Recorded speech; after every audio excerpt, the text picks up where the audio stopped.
You're breathtaking. Hey, bro, watch your jet.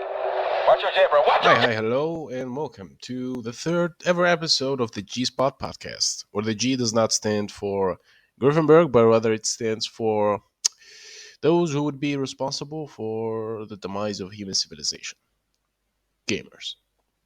All right, so a lot had happened this week. There have been some fines, some bankruptcies filed, stuff like that. First thing that comes to mind is Netflix making a AAA game. And look, if there is one company known for dumping hundreds of millions of dollars on a project that's probably not going to work, it is Netflix. Those guys, I mean, that's like their motto.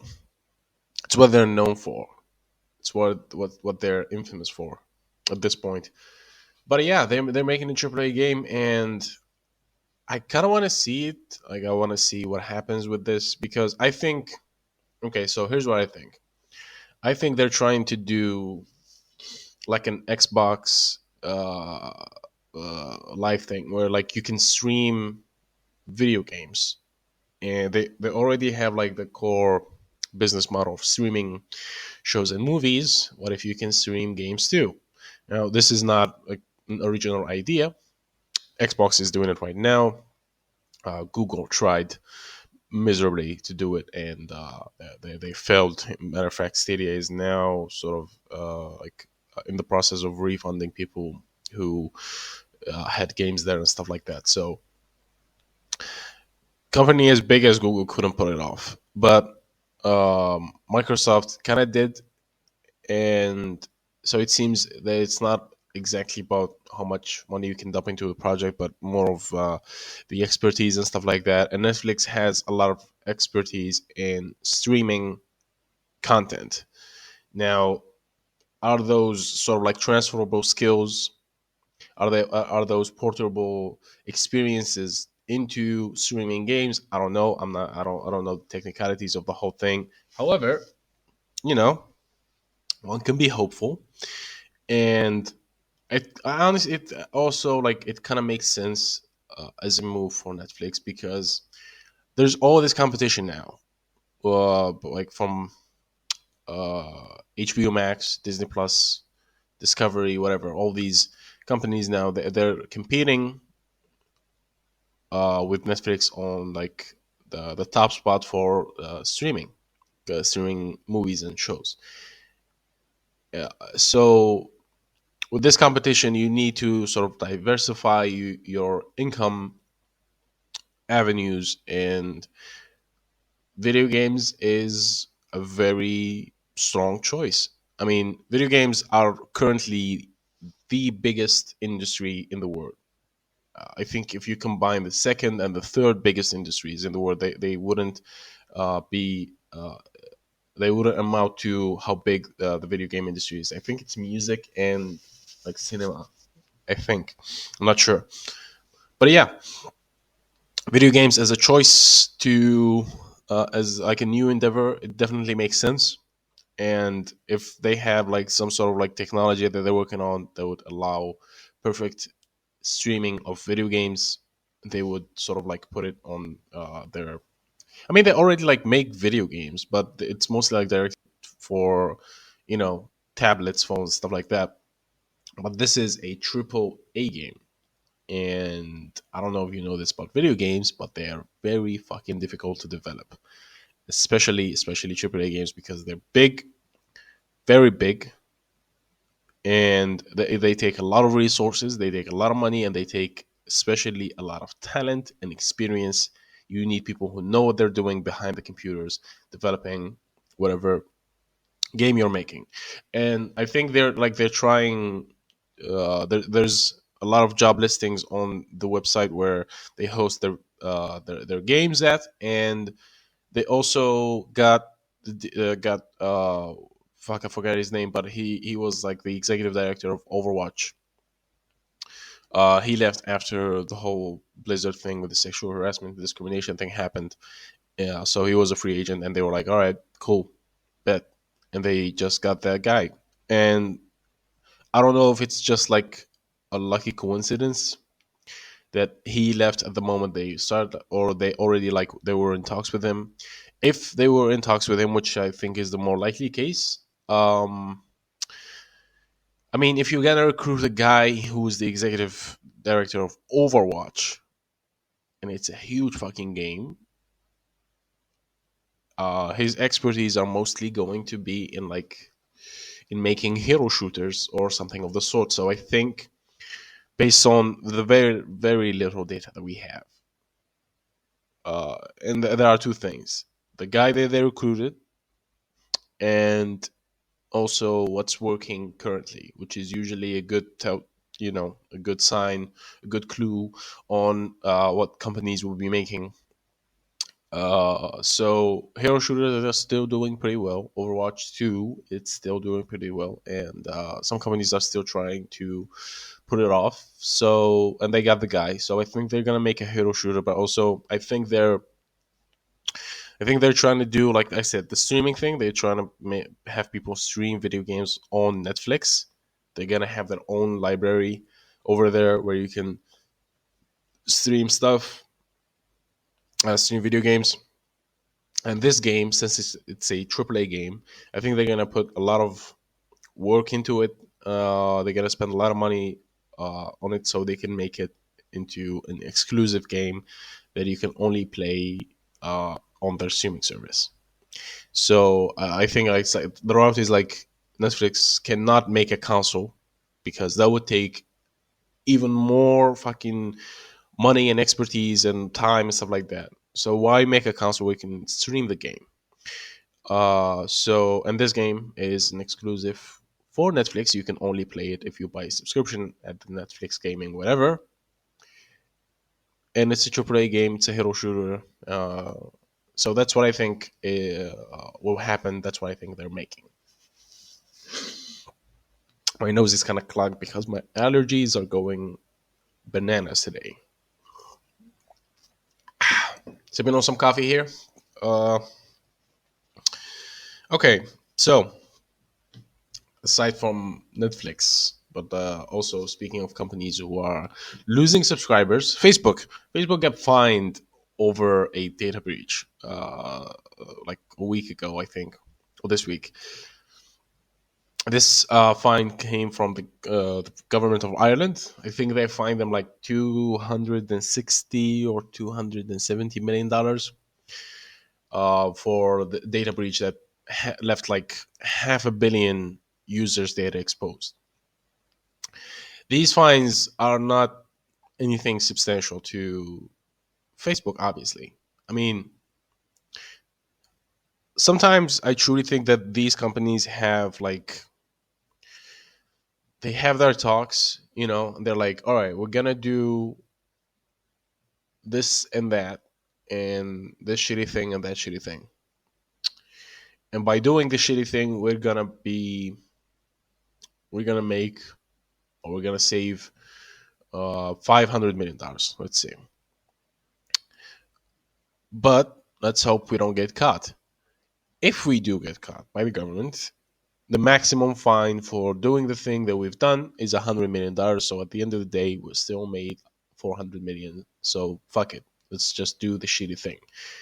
That's what it seems like to me. Because if you notice their behavior, like there's a pattern of things that you, as a like not a corporate lawyer, just regular Joe Mama, uh, you can like see what happened. You're like, how the fuck did they not know that they shouldn't do that? They did. We like they knew to the fucking like T on the law book why they shouldn't do that, but they still do. Why is that? That's because it's just cost of business. Basically, it's part of the budget.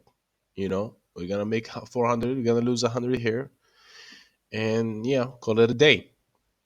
So $270 million is not gonna affect Facebook in any way. They pay like, 5 of those every 2 weeks. So and they still make a lot of money, although they're losing,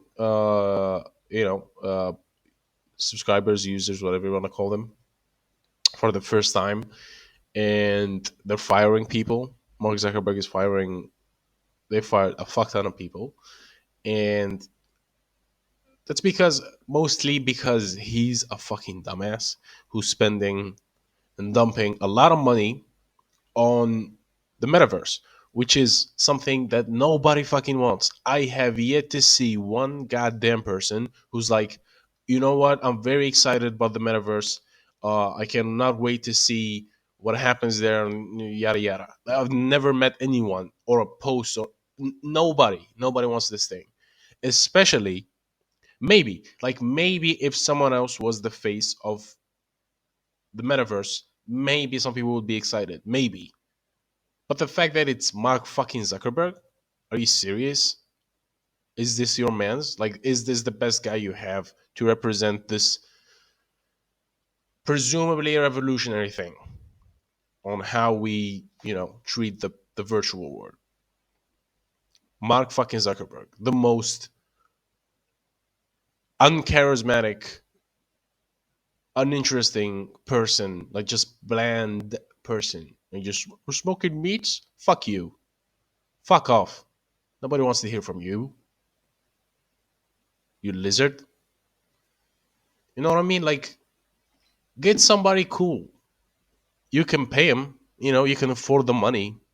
Why are you letting this fucking, I don't even like, piece of bread, just like a piece of bread that you shouldn't eat, in the form of a person, being the face of something they really need to make work? And like the best fucking thing, that like the big announcement that they did was, we the avatars now have legs. Okay, so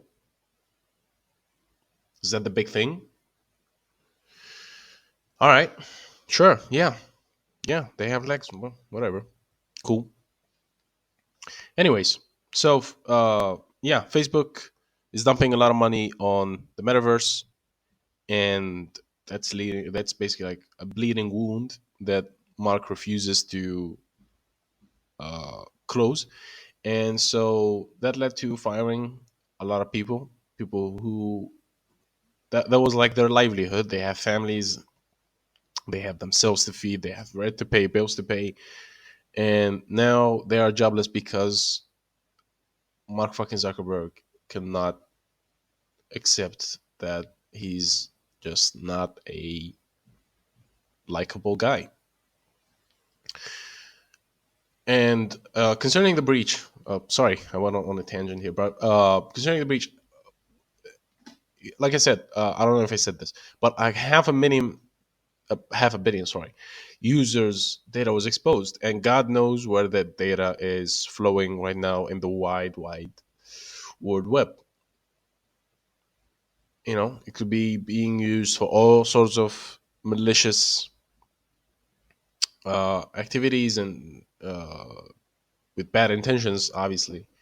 So yeah, and all Facebook gets is basically a slap on the wrist. The system is fucked. And speaking of fucked systems, actually, BlockFi, actually, they filed for bankruptcy. They were heavily affected by the whole thing that happened with FTX. I'm not a crypto guy.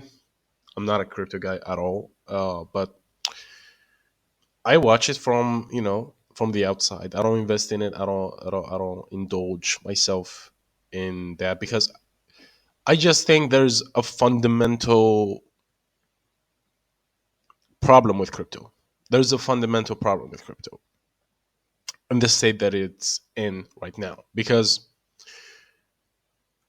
as it stands, the crypto world is a cesspool for scams. Every fucking project is a scam currently. Every NFT, every shitcoin. Everything is proving to be a scam.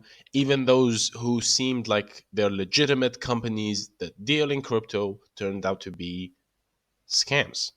FTX being a prime example. Now, the way you would avoid scams, especially dumb, stupid scams like pump and dumps, is having regulations in place.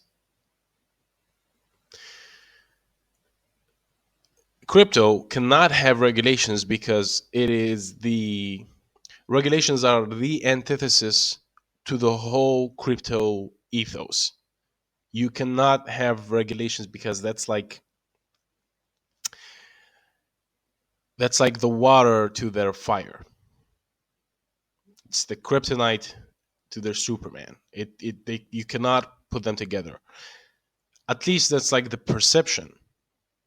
I think they can be applied, and from then crypto would be taken more seriously because it's more safe and people can uh, make safer investments when it comes to crypto. But as long as it's this decentralized thing that we nobody can control, and people can just do whatever there, like what happens in Vegas stays in Vegas, right? This whole mentality, it's just gonna. I mean, shitty people are always gonna exist, and if they find, like, if you're like, hey, if you can go to this place and scam people as many times as you want, as much as you want, for as much money as you can, and you will not be punished. Shitty people would go to that place and try to scam people. So crypto needs regulations. It needs to be regulated one way or another. And until then, it's just gonna be this fucking garbage fire that it is now. That's my take on crypto. Like I said, I'm not, I don't invest in it. I don't indulge, but I watch it from the outside and I can see actually much clearer than the people who are inside, because once you hitch your wagon to crypto, you don't want to see it fail because your money is there. So you don't want to believe the fact that this is a scam. Like, this is the same case with people who invested in Tesla, right? If you people who invested like some money in Tesla, and then let's say you have $2,000 in Tesla stocks, the stock goes up, you make some money, right? You reinvest some, yada yada. At the end of the day, you have money in Tesla. When you see someone critiquing Elon Musk, there is this strong need to defend Elon and defend Tesla, although they're both, he's a shitty person, Tesla is a shitty company because it's owned by a shitty person who controls everything there, right? Every time they see people like, the Musketeers, they rally so hard. That's because their livelihoods are tied in Tesla and Tesla stock. So the reputation of Tesla and the reputation of Elon Musk basically determines how much money they have. If that tanks, their money is gone. If that goes up, then their money is good. So they have a strong bias and a strong incentive to defend Elon and Tesla. And this goes for this is the same thing with crypto. People have, like, the crypto people have tied or sort of like linked their livelihoods to the future and the status of crypto. So if you're critiquing crypto, and that maybe would lead to a negative effect on the stock, sorry, on the numbers, like on the market cap of crypto, then their livelihoods would be affected. So they have a strong incentive to defend it. They have a bias. Whereas me and many people who are on the outside, we just see things for what they are. Well, like I said, I'm not like against crypto. I'm not saying it couldn't work. I'm just saying, as far as it is right now, it needs regulations, or else it wouldn't work because it is. It's impossible. You cannot trust people to just do the right thing all the time. Everyone in that space, you just can't. But we'll see. It's not looking good though. It is not looking good. Speaking again, I keep jumping from one topic to another, but I saw some shit that like uh, Far Cry Far Cry 6. I saw this yesterday actually. They're like a trailer for, I don't know. I watched like 30 seconds. I was like, what the fuck are you doing? What the fuck is Ubisoft doing? They're adding like aliens or some shit. Far Cry 6 aliens, fucking DLC, whatever. All right, gamers, gamers. Can we talk about Far Cry 6 for a minute here?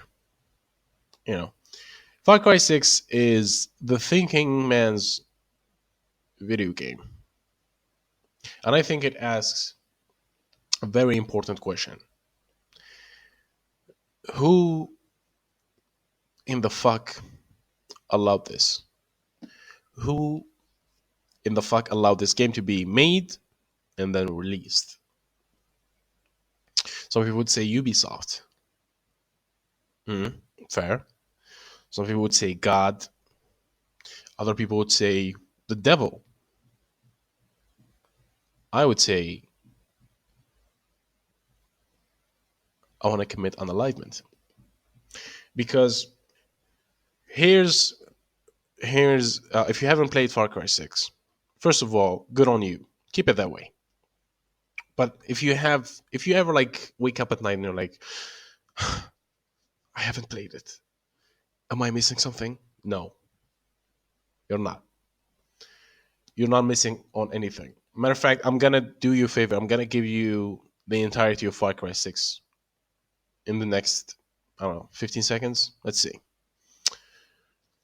Far Cry 6, you go in as the player, get a gun, get a silencer on the gun, go to a camp, kill six, seven people, headshots with a silencer.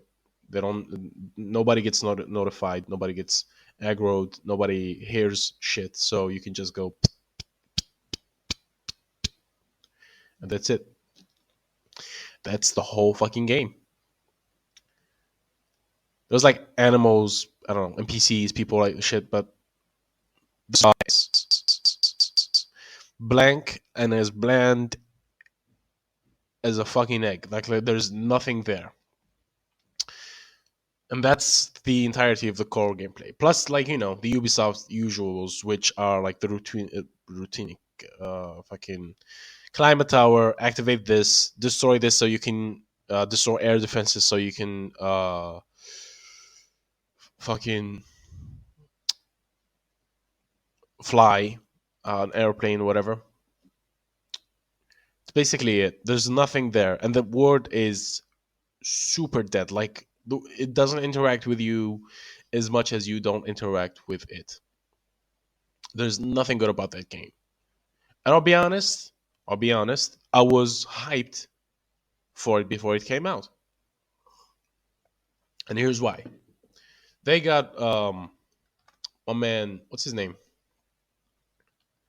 Gus Fring. I'm gonna Google Gus Fring, the actor.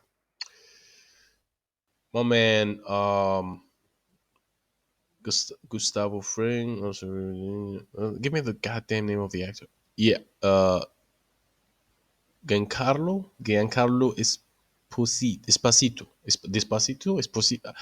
Anyways, I'm gonna call him Gus Fring. I'm not gonna butcher the guy's name. I already did, but fuck it. So they got my guy, and he's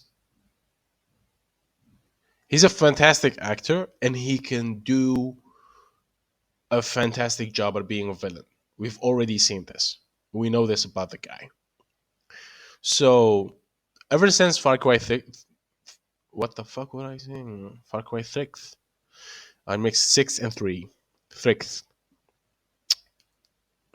Sound like fucking Mike Tyson. Anyways, Ever since Far Cry 6, sorry, 3, Far Cry 3, they had Vas as the, one of the main villains. For me, he was the main villain.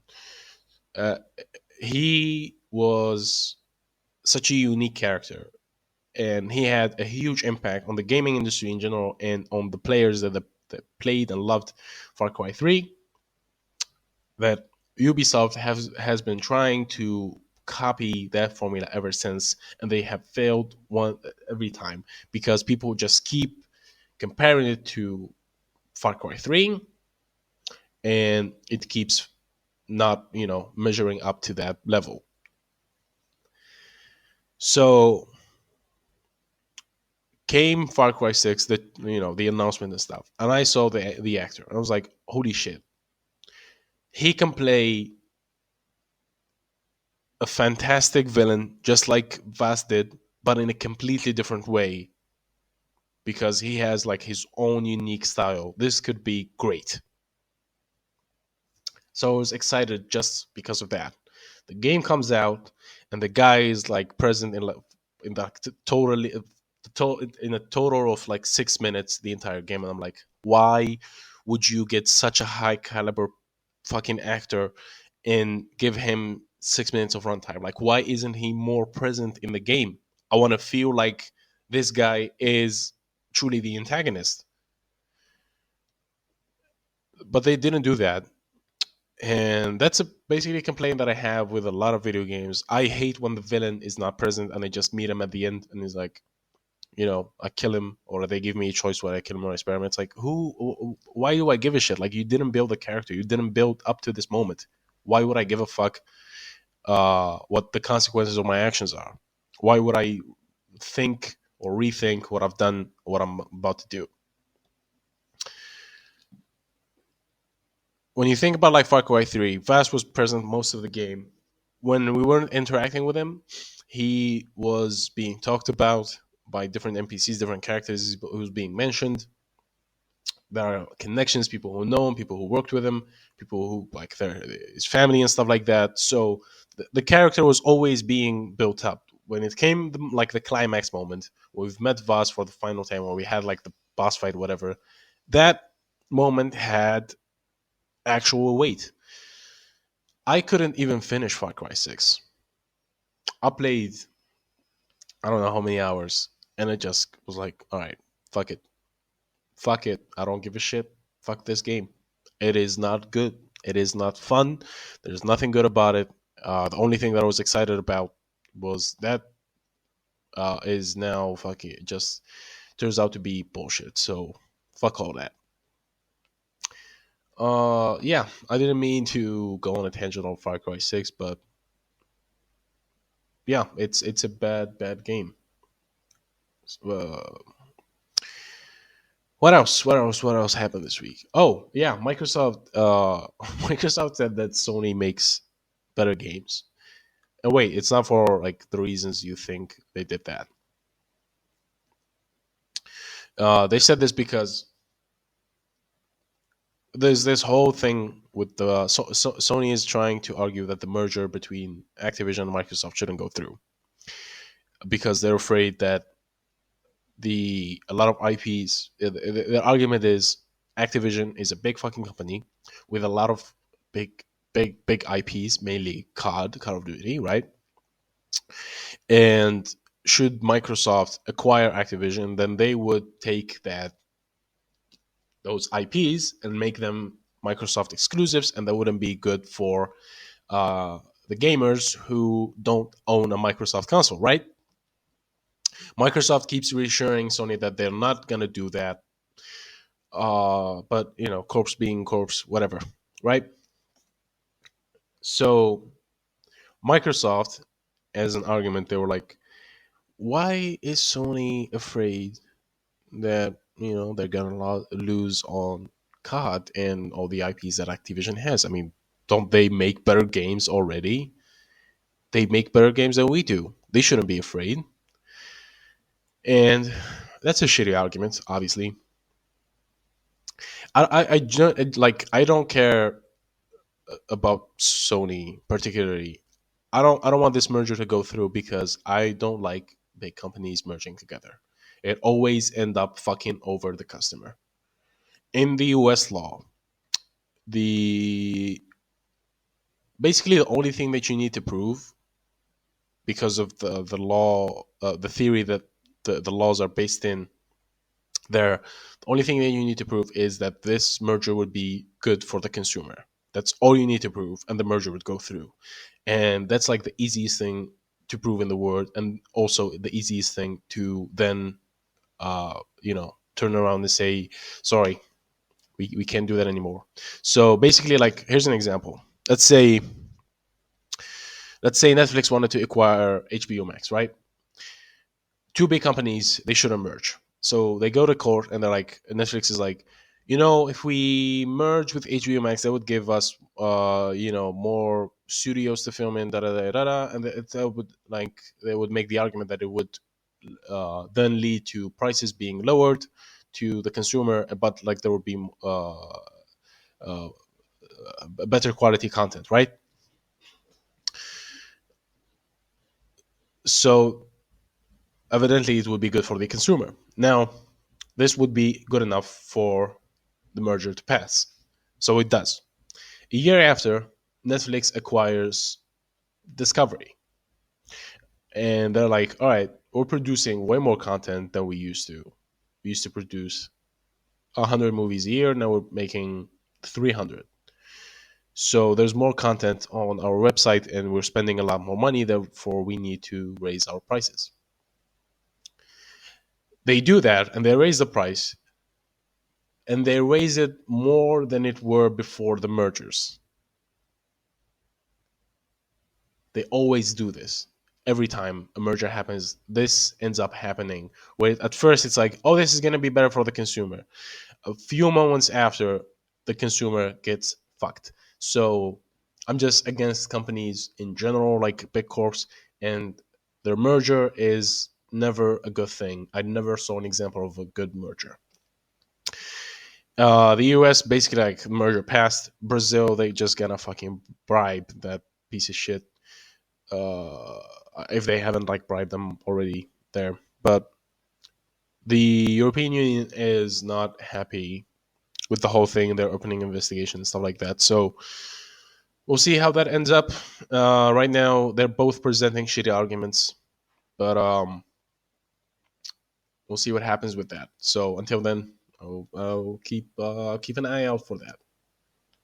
And speaking, wow, Spanish. All right. Speaking of shitty companies doing shitty stuff, Huawei. Let's talk about Huawei. Let's talk about China for a second. It'll be the last thing we talk about here before we go on, because I need to go pick up my mom. Yeah. So let's say let me give you a scenario here. Imagine you're a Chinese person. Imagine you're a Chinese person, and there's the whole fucking protest about the zero COVID policy stuff going on there. And you go out, you protest as you should, and you take some pictures, you take some videos of the protest, right? Go home, have a good night's sleep. Next day, you wake up and you're like, I didn't see Steve yesterday. I'm gonna send him the videos of the protest. I'm gonna send him some pictures of the protest, right? You go to your gallery and they're not there. Now, what happened?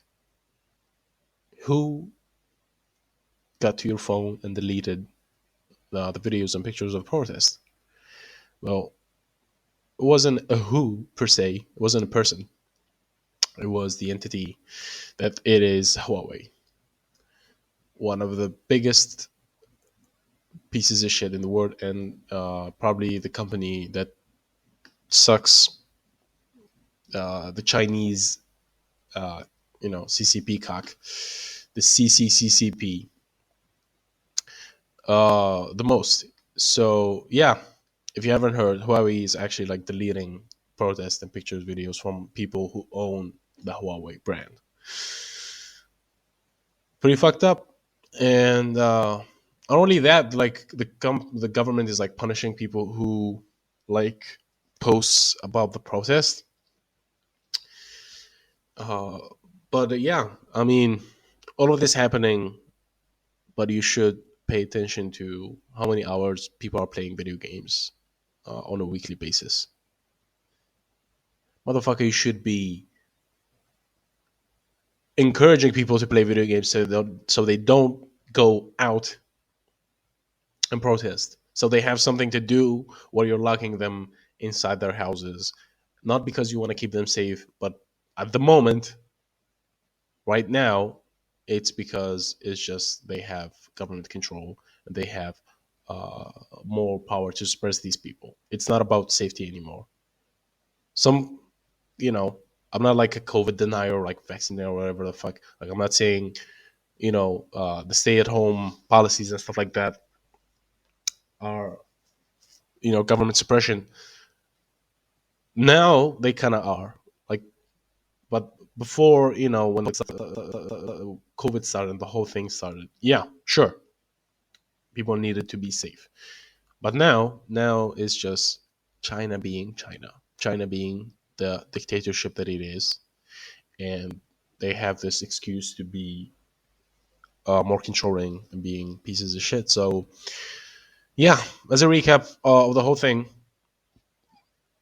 fuck Facebook, fuck Mark Zuckerberg, fuck Ubisoft, fuck Far Cry 6, fuck Microsoft, fuck Sony, fuck Huawei, and fuck China, and fuck Xi Jinping, you fucking Winnie the Pooh looking piece of shit.